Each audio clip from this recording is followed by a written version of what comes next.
live in interesting times. Sports headlines.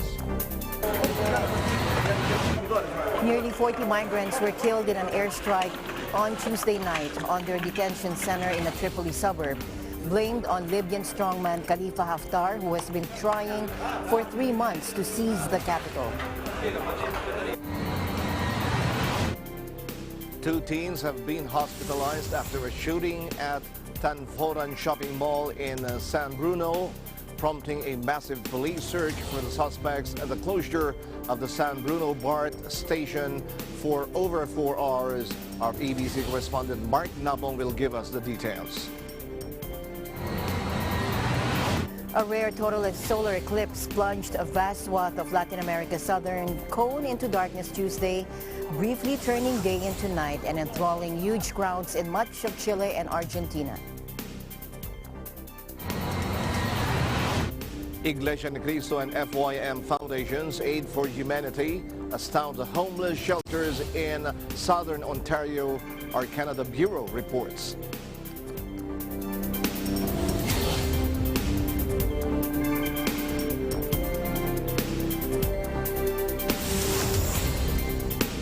Mama Angeles, wherever you're watching from around the world, thank you very much for joining us. We welcome our viewers here in the Philippines and around the world. Good evening, everyone. I'm Sam Cepeda. And now to the news.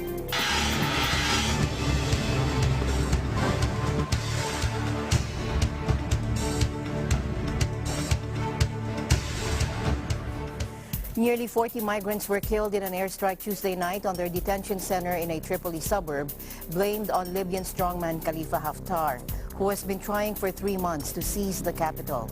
An emergency services spokesman said at least 70 were also wounded in the raid on Tajura, according to an AFP statement. In a statement also, the internationally recognized National Unity Government, or GNA, based in Tripoli, denounced the attacks as heinous crime and blamed it on the war criminal Khalifa Haftar. Haftar, who controls much of eastern and southern Libya, in early April launched an offensive to take the capital. The GNA accused pro-Haftar forces of having carried out a premeditated and precise attack on the migrant center. No one has so far claimed responsibility, but pro-Haftar media reported Tuesday night a series of air raids in Tripoli and Tajura. The suburb of Tajura, which has several military sites belonging to pro-GNA armed groups, is regularly targeted in air raids by Khalifa's forces. Libya, racked by chaos since the 2011 uprising against dictator Muammar Gaddafi, has become a major conduit for migrants seeking to reach Europe. Rights groups say migrants face horrifying abuses in the North African country, which remains prey to a multitude of militias vying for control of the oil-rich country.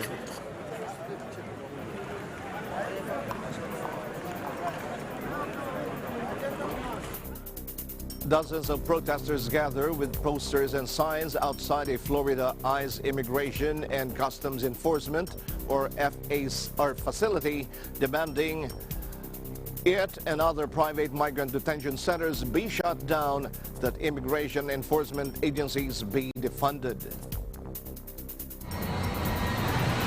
I want Congress to defund hate, to defund ICE and CBP, to stop giving them the money like they just gave them more of, which they use to abuse families, to bully immigrants, and to separate families. It's time to stop funding this abuse. It is an outrage. They're manufacturing this crisis. They're making it worse in these Central and South American countries by defunding things. They're making it worse here by making the situation harder for them to come here legally. And they're manufacturing a crisis to win an election, and things like that can't happen. This should be the country of humanity, of peace, of progress, not of torturing kids for wanting to have a better life. This isn't what this country was built on. This country was built on Europeans and other people coming here to find better life. And why should South Americans or Central Americans be any different? The U.S. Department of Homeland Security releases a report containing photographs taken on June 10th, 11th, and 12th of migrant families inside Border Patrol facilities in McAllen, West Laco, and Fort Brown in Texas. Following the release of the report, the Inspector General for the DHS, Jennifer Costello, has warned about dangerous overcrowding and has encouraged the department to take immediate steps to alleviate the situation.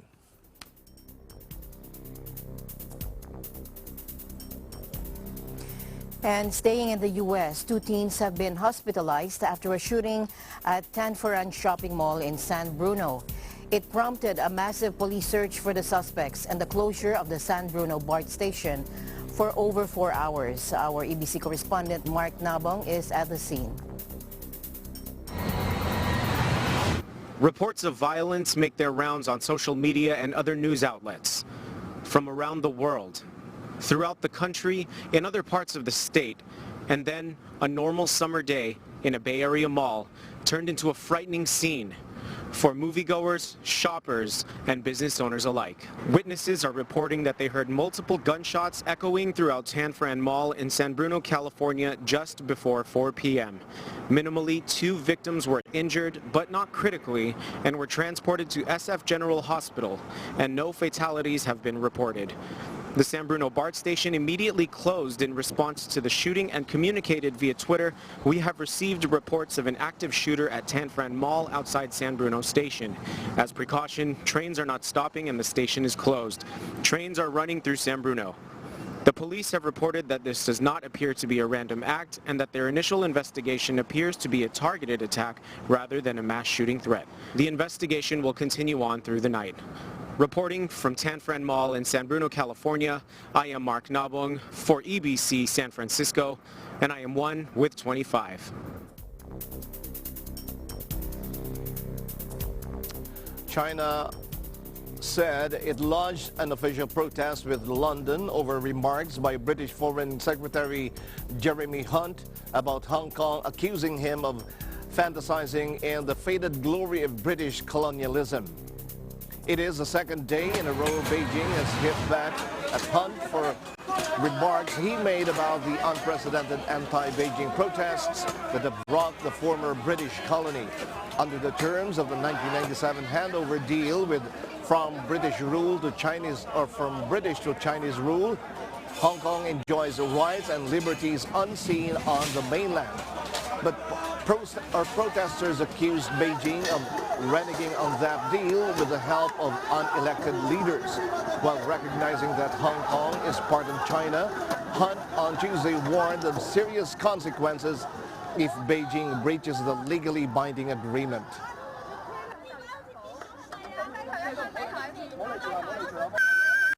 Hong Kong is part of China,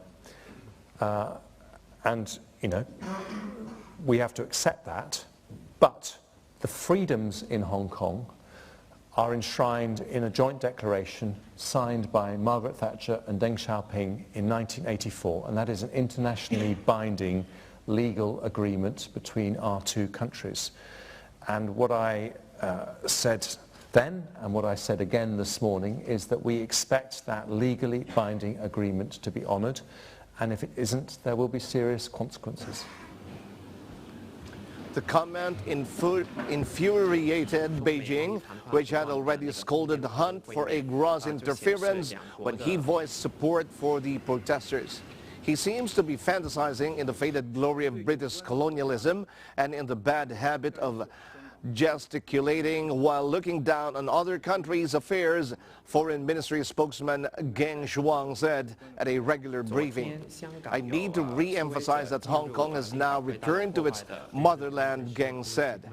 "The rights and obligations related to the British side under the declaration have all been fully implemented." He said China had made stern representations with Britain, the term for an official protest. Geng said the UK at every turn considers itself as a guardian, which is nothing but a delusion. "I want to ask Mr. Hunt, during the British colonial period, was there any democracy to speak of in Hong Kong?" The demonstrations erupted last month against legislation that would allow extraditions to the mainland. The protests rose to a new level on Monday when demonstrators stormed the city's legislature, left anti-Beijing messages on the walls, such as "Hong Kong is not China," and hung the colonial era flag.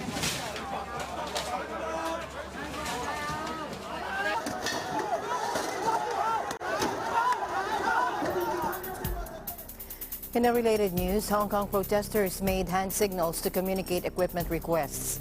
an inventive move that proved key in supporting those on the front lines. With makeshift shields zip-tied to their wrists, a trolley converted into a battering ram, and rehearsed hand signals, Hong Kong's protesters showed remarkable level of do-it-yourself savvy as they besieged the city's parliament. Throughout the last 3 weeks of unprecedented anti-government demonstrations, the largely young students at the front lines of the protests have displayed a flair for innovation in their battle with the authorities. In an inventive move that proved key in supporting those on the front lines, protesters created a string of hand signals to communicate equipment requests. A guide to the signals was shared among social media. A triangle, an appeal for more helmets, other gestures alert the crowds for cling film, umbrellas, scissors, even asthma medication. Now, the equipment is then referried to the front by long, snaking lines of protesters.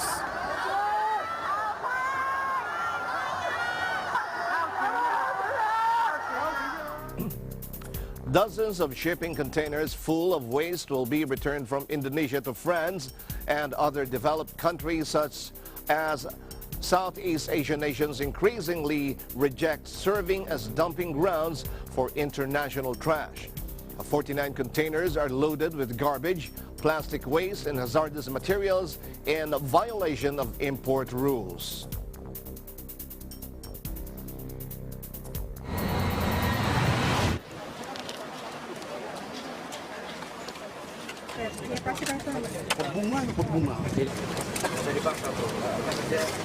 Ada botol yang seperti ada minyaknya, nah itu yang kita lihat, baunya menyengat, nah itu kan patut dicurigai. Gitu. Begitu dibuka kontainernya bau, nah tapi kan tidak semua. Ada beberapa yang memenuhi kriteria, ada yang tidak memenuhi kriteria. Yang memenuhi kriteria maka kita akan rilis, bisa dilanjutkan untuk proses selanjutnya. Yang tidak memenuhi kriteria kita akan proses.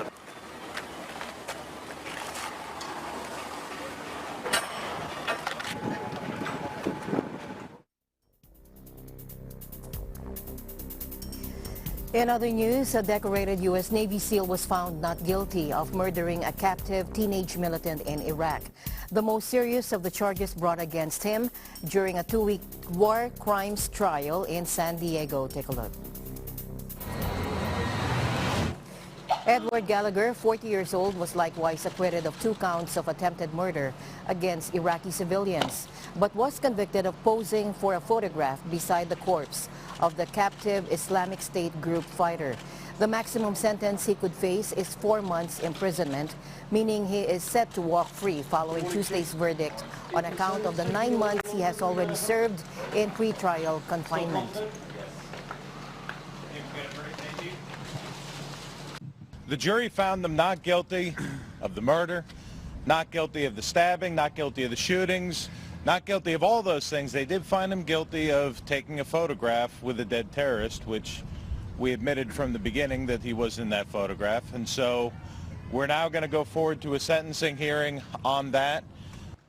Same old guys, same old. The prosecution's case was dealt a major blow when a witness said that it was he, not Gallagher, who had put an end to the captive ISIS militant's life. Corey Scott, a first-class petty officer, testified that while he had seen Gallagher stab the wounded fighter in the neck in May 2017, he had killed the boy afterwards.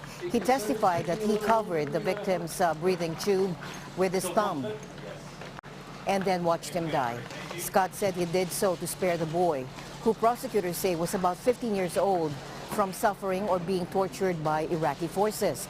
Scott, who was given immunity from prosecution, acknowledged during questioning that he made the revelation to spare Gallagher, who is married and has children, from going to prison. Prosecutors argued Scott's version of events was a fabrication and that he was lying to protect Gallagher. Gallagher's case proved divisive in the U.S., where he's viewed as a war hero by some.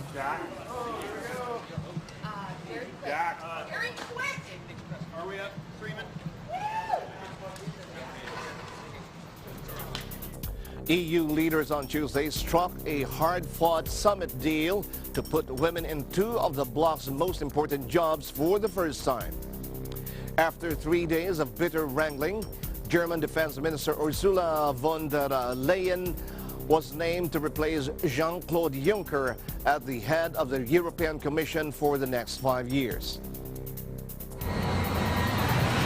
We have chosen 2 women and too many for the 4 key positions. A perfect gender balance. We have proposed Ursula von der Leyen as the next president of the European Commission and nominated Christine Lagarde as the candidate for president of the European Central Bank.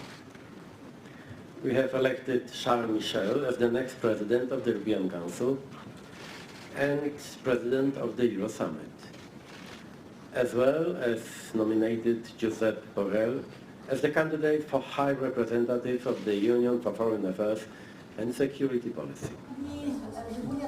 Once confirmed, von der Leyen will lead a commission facing a host of challenges ranging from climate change to disinformation, populism and Brexit. She will be the first German in more than 50 years to hold the position. Former French Finance Minister Christine Lagarde, who has led the International Monetary Fund since 2011, is to take charge at the European Central Bank as fears of an economic slowdown in Europe rattle markets. EU leaders announced a deal to fill the top positions in the political and economic bloc, including picking Lagarde to succeed ECB chief Mario Draghi, whose single 8-year term ends in November. The nomination means Lagarde will step down 2 years before the end of her second 5-year term at the helm of the IMF, which will open a search for her replacement.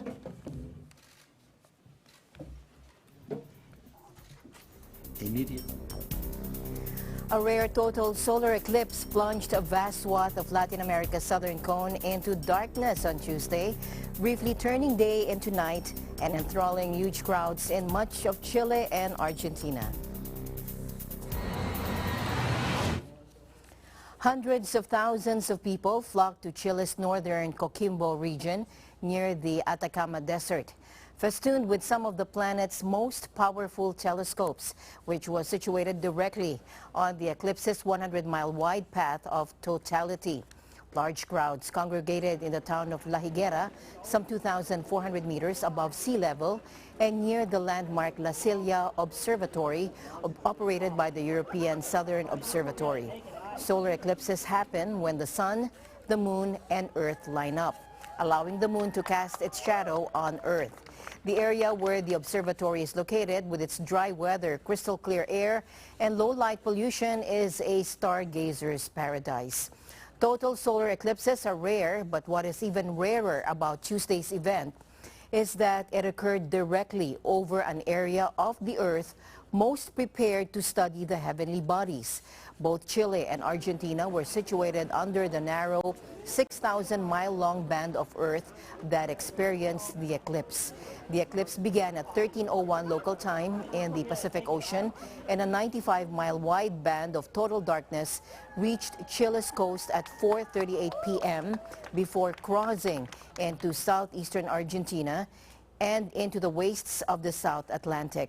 Chile's President Sebastián Piñera even joined the crowds at La Higuera to witness the eclipse.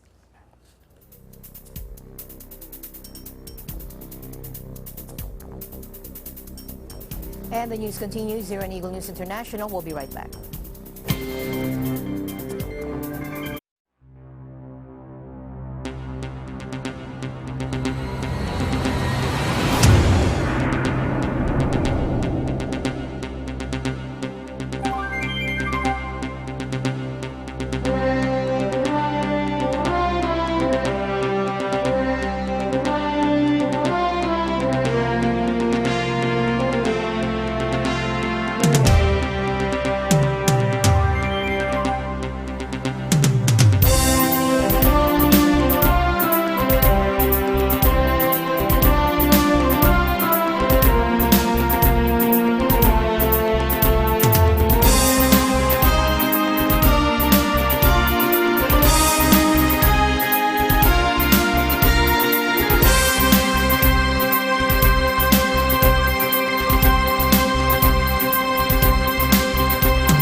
President Hassan Rouhani said Iran will exceed on Sunday the uranium enrichment in a 2015 deal with major powers raised as much as necessary. Iran is acting on its May 8th threat to suspend parts of the 2015 nuclear agreement in response to U.S. President Donald Trump's reimposition of crippling sanctions since withdrawing from it in May last year.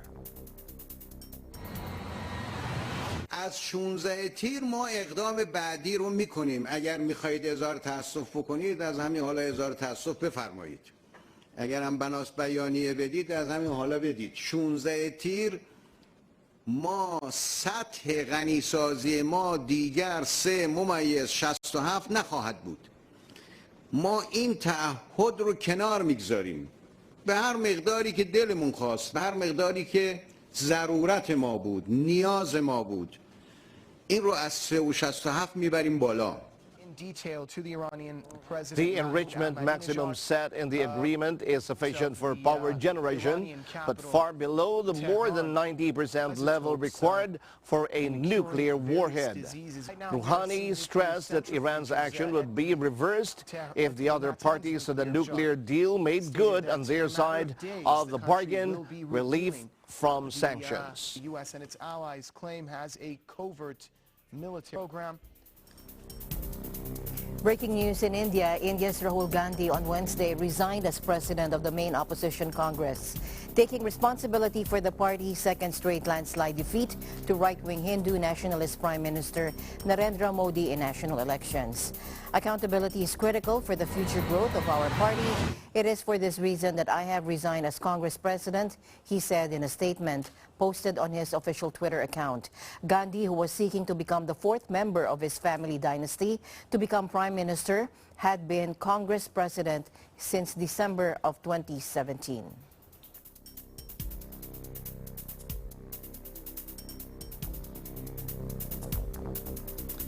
Eight people were killed and at least 15 were missing on Wednesday after the heaviest monsoon rains in a decade breached a dam in the western Indian state of Maharashtra, authorities said.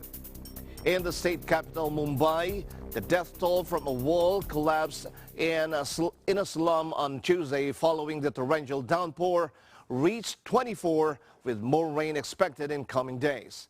Heavy rain continued to lash the coastal city of 20 million people, bringing it to a virtual standstill as flooding cut train lines, closed the airport's main runway, and caused traffic misery.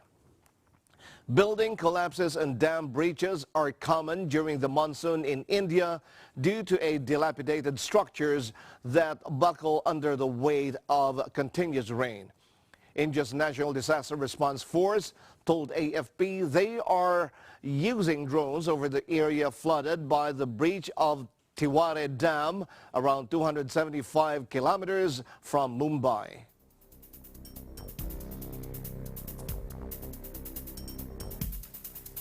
Meanwhile, the death toll from a wall collapse in Mumbai rises to 22 following the heaviest monsoon rains in a decade. A woman who was trapped in the rubble died while rescue operators were attempting to save her. Scores more were injured when the structure came down around 2 a.m. local time in a slum, according to Tanaji Kamble, a disaster management spokesman for Mumbai's local authority. The tragedy came as the teeming coastal settlement of 20 million residents was slashed by heavy rains for a second consecutive day, bringing the city to a virtual standstill. Authorities declared Tuesday a public holiday and advised all residents to stay indoors. Schools and colleges were closed, while more than 100 flights were either canceled or diverted from Mumbai airport.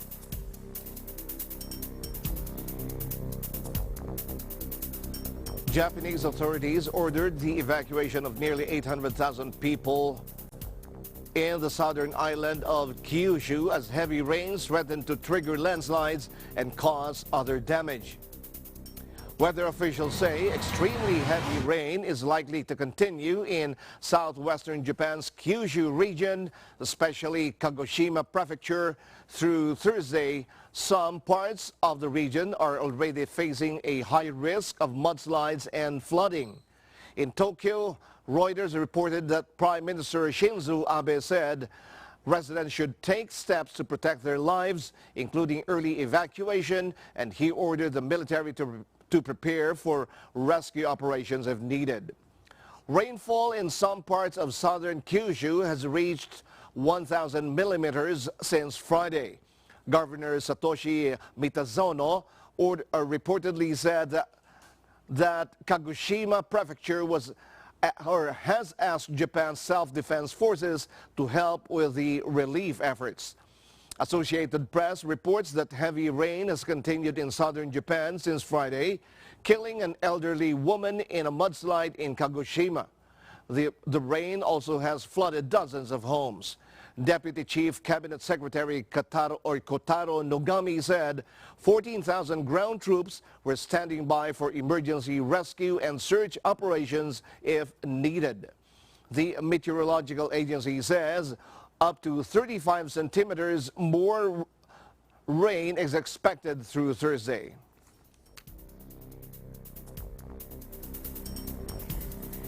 Crown Prince Fumihito and his wife, Crown Princess Kiko, have arrived for a 4-day visit to Finland, where the royal couple will mark the 100th anniversary of establishing diplomatic ties between the two countries. Finnish President Sauli Niinisto's office said Tuesday the couple will explore Finland's culture, and get acquainted with the country's internationally renowned maternity and child health care services. Fumihito and Kiko will meet Niinisto on Wednesday at the president's summer residence on the western coast and visit the port city of Turku, Finland's former capital and oldest city, along with touring Helsinki. The couple flew to Finland from Poland with a two-nation European tour being the first overseas trip by members of the Japanese imperial family since the May 1 ascension to the throne of Emperor Naruhito.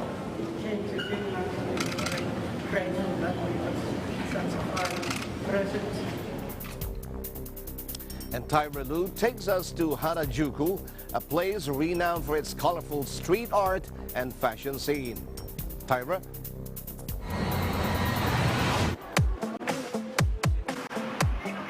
Let's head on to Harajuku, a famous fashion hub and shopping center that mostly attracts the Japanese youth. One of the districts in Shibuya, Tokyo, Harajuku is a popular destination among domestic and international visitors. So, expect the streets to be crowded on regular days, particularly on weekends. But how does this busy place look like in an early Saturday morning? Perhaps at 6 o'clock? Harajuku is considered to be one of the busiest shopping districts here in Tokyo. So I decided to visit the place at the wee hours of the day. So now it's still 6:30 in the morning. Let's check out the place at this time. Well, let's take a quick tour around Harajuku Station.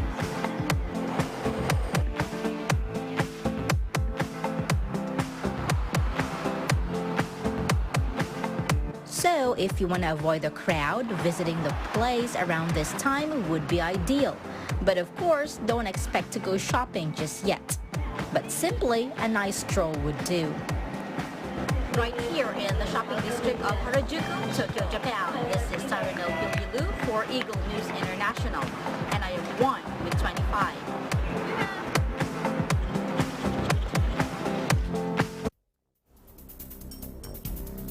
In other news, Iglesia Ni Cristo, in partnership with FYM Foundation's Aid for Humanity, astounded the homeless shelters in southern Ontario. Here's why. Here's Rex Adame, EJ Garcia, and Carl Dabu, plus Chiara Dabu from our Canada Bureau.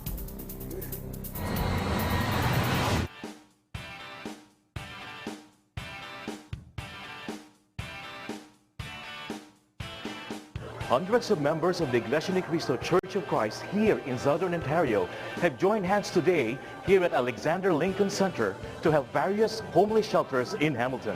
Once again, the members of the Iglesia Ni Cristo show unity, love, and kindness for our fellow men in dire need. Inspired by the initiatives of the Felix Y. Manalo Foundation called Worldwide Aid for Humanity, Iglesia Ni Cristo Church of Christ members in this part of the city help people in homeless shelters. This time, they help people who are most often unable to acquire and maintain regular, secure, and adequate housing because of unsteady income and jobless situations.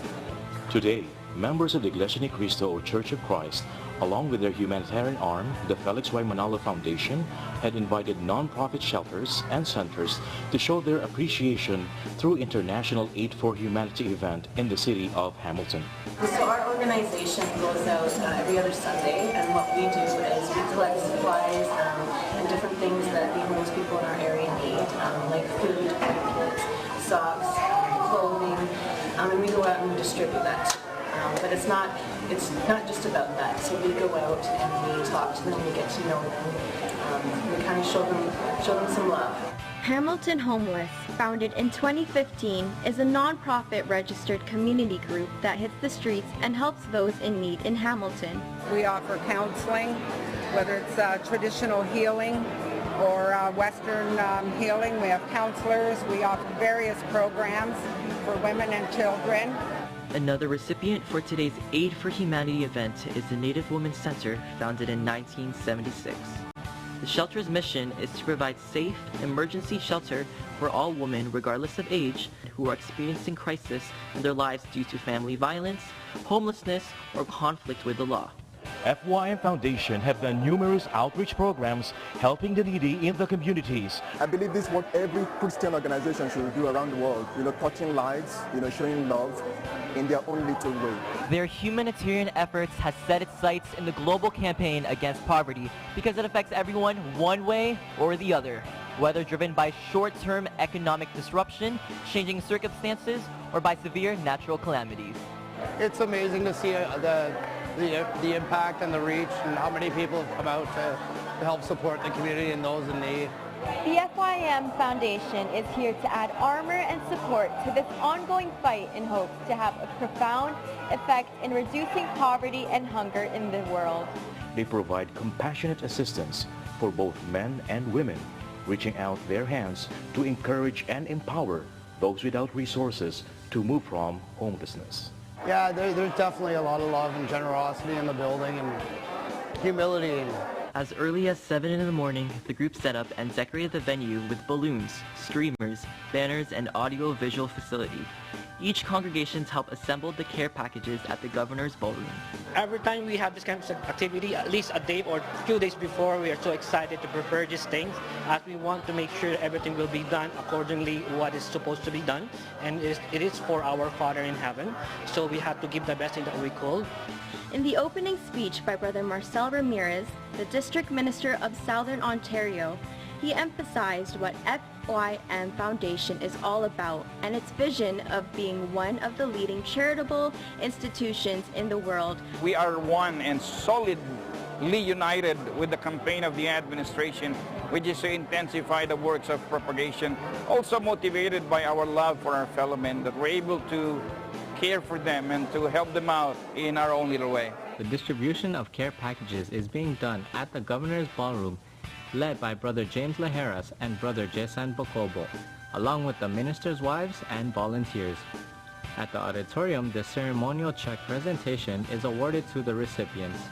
The representatives from each shelter gladly and gratefully accepted the help given by the FYM Foundation. And I just want to thank you from the Native Women's Center, the board of directors, the staff, and the ladies are really going to appreciate this donation. It's going to help a lot, through the winter times, in the summer, water, blankets, anything that they need, hygiene products. So it's going to be pretty incredible. And not just that, it just shows them that somebody else is there caring for you. The newly established District of Southern Ontario has been very active in promoting their church administration, advocacies, and community-related engagement. Recently, the district has successfully completed the following events. Unity Games. It is one of the many events of the Iglesia ni Cristo Church of Christ to foster brotherhood and unity in the church. Tree planting. Planting trees is something the Iglesia ni Cristo does on a regular basis as part of fulfilling their social responsibility. Blood donation. Donating blood is one of the many ways church members are able to take part in to show their love and appreciation of their neighbors. Really grateful to our Lord God. And we're so grateful for Brother Eduardo for giving us this kind of environment to really show to the world what the church is all about. We are doing this in different locations here in Canada for us to help them and for them to use right away those items, food, and among other things, basic needs. Support of organizations such as FYM Foundation and their generous members help sustain the needs of the community. FYM Foundation volunteers share with us why reaching out to those in need is something they give importance to. Being a volunteer is a heartfelt satisfaction that I'm able to be here to give back to the community through this foundation. So it's really great blessing for us, for the whole family, being participating in this kind of event, and it's really grateful in heart to help the church administration. Those transitioning to better living conditions appreciate community efforts like the Aid for Humanity initiative. I can say that they're very dedicated to what they do. You know, from day one, since we were working with the organization, you know, they were great to work with. So they put so much energy and effort into it that they're going to continue to do bigger and better things.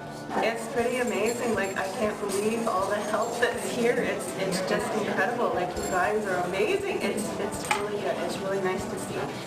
It's nice to see like all the smiling faces. Like, all you guys are just working, and it's just you're all smiling, and it's just so nice. Iglesia Ni Cristo genuinely focuses on the spiritual welfare of its members and is also well known for its humanitarian and charitable deeds in different parts of the globe. To them, one good deed leads to another and in effect creates a positive community involvement. That you're doing good. You're making a difference.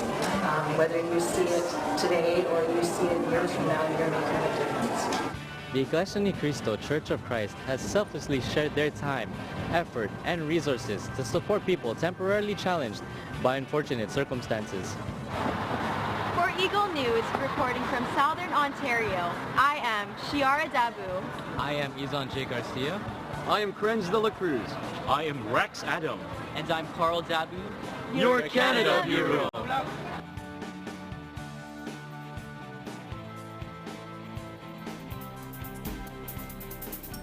Thank you, Canada Bureau. Thank you, guys. We'll be back with more news right after this break.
Here, greeting you from all the way here at Niagara Falls in Canada. Make sure to watch Dijonas every Tuesdays and Thursdays at 7:30 p.m. only on Net 25. Again, I am Nicole Tongo, always one with 25.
business news, this is Cesar Vallejos.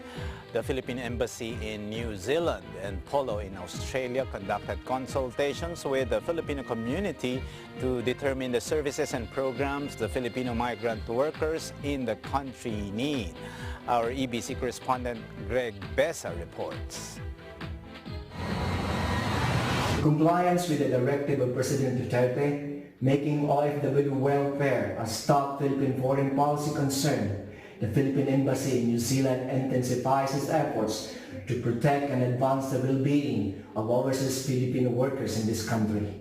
Together with the Philippine Overseas Labor Office based in Canberra, Australia, the Philippine Embassy conducted consultations with the Filipino community to determine the kind of programs and services that the migrant workers need most, amid reports of exploitation, inhuman living conditions, and even deaths due to work-related incidents. Presently, there are more than 22,000 Filipinos in New Zealand on migrant visas. Philippine Ambassador Jesus Domingo and Labor Attaché Cynthia Kilang Lamban met the Filipino leaders in Wellington, and they discussed various issues and concerns affecting the OFWs in general in the country. They all agreed to work together in extending help and assistance to those migrant workers who are in need. Philippine Ambassador Domingo mentioned that the consultation was very fruitful, as he announced that the Philippine Embassy is working hard for the establishment of Polo in New Zealand within this year. It may be noted that having Polo in the country can help the OFWs more effectively and efficiently, rather than just continuing the present structure wherein Polo Australia is overseeing OFWs in New Zealand. In addition, Filipino leaders in attendance welcome such development, as it would be a big help in promoting the best interest of Filipino migrant workers in the country. Yes, we just had a very fruitful consultation with Labor Attaché Cynthia Lamban. She's here basically to begin scouting for the venue for the Philippine Overseas Labor Office for New Zealand. We discussed matters such as how we can improve the information dissemination of the plans and programs of the Polo and services such as the and requirements of the OEC. How can we better protect our overseas workers in terms of their working conditions, their contracts, pastoral care, and other relevant matters. So happy that finally Polo is arriving in New Zealand. We need their help desperately to address issues of OFWs in the entire New Zealand archipelago. We are happy to have the Polo here in Wellington from Australia, and I think Polo will help us to alleviate all the problems of the OFW here in New Zealand. On the other hand, Labor Attaché Lamban commended the initiative of the Philippine Embassy in hosting the consultation with Filipino leaders in Wellington. She is looking forward to another consultation in Auckland over the weekend.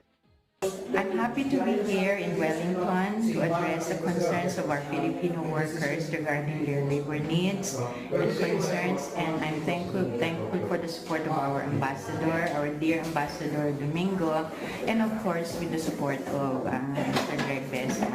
I'm able to inform the workers of their rights and the things they need to do to get their overseas employment certificate, which is a pressing concern at this time. So I'm happy to have had this opportunity to do that. Thank you. In New Zealand, Filipinos are providing the needed manpower in vital industries such as health and aged care, information technology, beekeeping, and dairy farming.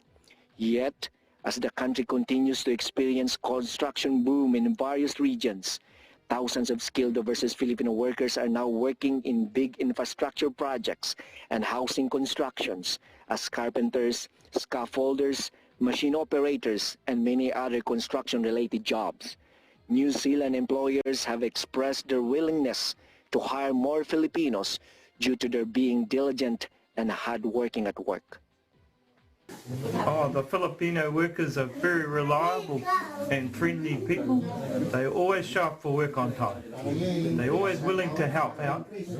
Even if it's not their job, they'll ask to help. And very good tradesmen. they're willing to learn, and also very community-based people. We're very happy with the Filipino workers we've got, and we're looking for more. We've got some major projects coming up over the next 5 years. A lot of them are infrastructure type work, a lot like Transmission Gully, where these boys are working. There's some big projects coming in Auckland, big underground railway stations to build, and a lot of it's carpentry type work. Even if the commercial side goes quiet, our work will keep going. We've got a lot of work coming, and the boys, we can move them around New Zealand. If that goes quiet, we take them to another place. We know how to allocate people to live in different towns and all that. In 2017 survey of overseas Filipinos, there was an estimated 2.3 million overseas Filipino workers across the globe. As more and more of them are working overseas, they're being considered as the Philippine modern day heroes as they are sending their multi-billion-dollar remittances back home. President Duterte himself has considered them as the lifeblood of the country, as their remittances are keeping the Philippine economy afloat even during the worst economic crisis. From Wellington, New Zealand, this is Greg Besa. I am 1 with 25.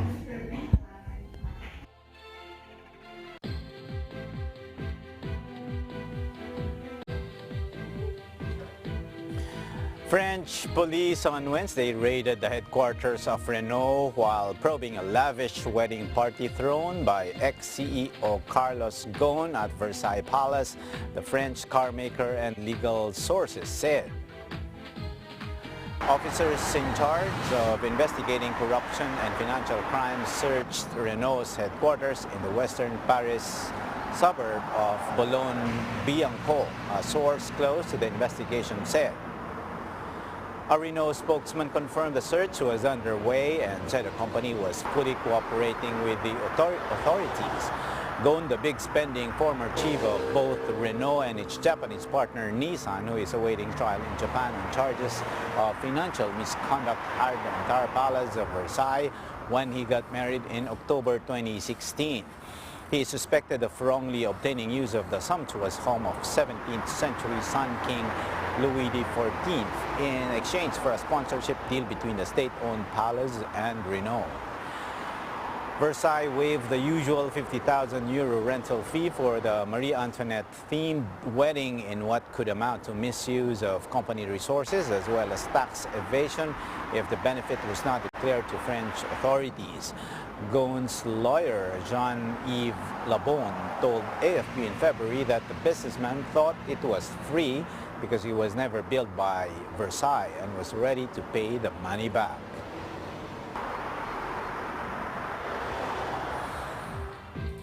IMF Chief Christine Lagarde may be the first woman to be nominated head of the European Central Bank, but her political background and lack of central bank experience raises important questions about the independence of monetary policy in today's highly uncertain times, analysts said.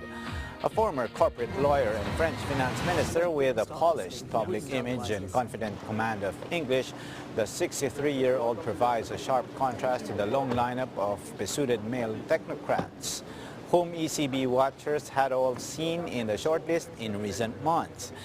Taking over the ECB a decade after the global financial crisis, the International Monetary Fund director is expected to push on with the easy money policies and ultra-low rates that outgoing ECB chief Mario Draghi employed to stimulate the economy.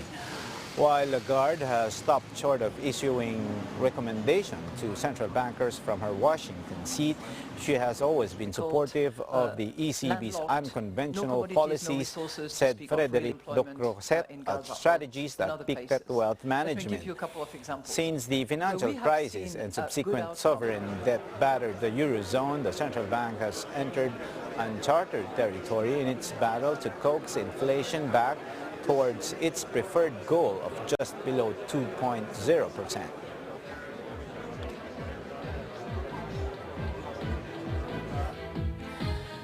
Lee Iacocca, the car industry legend who created the iconic Ford Mustang and saved Chrysler from bankruptcy, has died at the age of 94. A child of Italian immigrants who grew up in humble conditions, Iacocca became one of the most powerful and best-known executives in Detroit. Iacocca rose to become president of Ford Motors in December 1970 after being fired in a dispute with company heir Henry Ford II. Iacocca joined the then-struggling Chrysler. Using both his business skills and ability to turn a phrase, he won federal loan guarantees that helped the automaker avoid a potential 1980 bankruptcy. He died at his home in Los Angeles from complications from Parkinson's disease.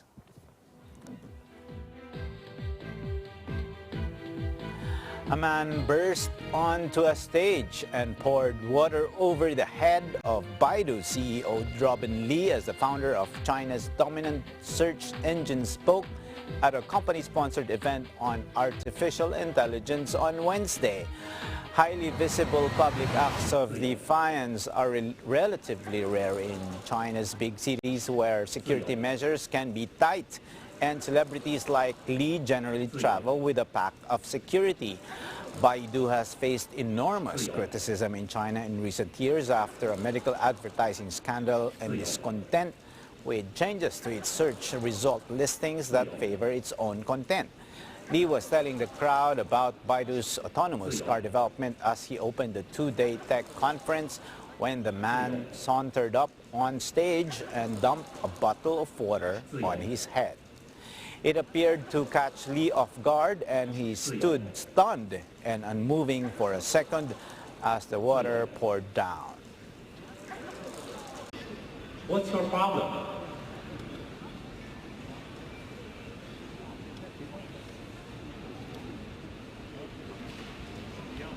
已经开始要求我们把这样的能力加载到那个他们的车的这个。用车载则是一个已经发生的事情。那么。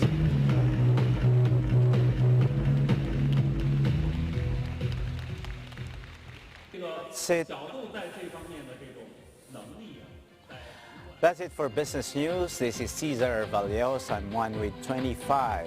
Back to you, Alma and Sam. Thank you, Cesar. Thank you, Cesar. Don't forget to like us on Facebook, follow us on Twitter and Tumblr. Also check out our boards and Pinterest and pictures on Instagram. I'm Sam Cepeda. Thanks for joining us. And before we go, we would like to greet our chairman, yes, Brother TJ Orosa. A very happy birthday. Happy birthday po. Happy birthday po. And that's it for tonight's broadcast of Alma Angeles, and we're one with 25.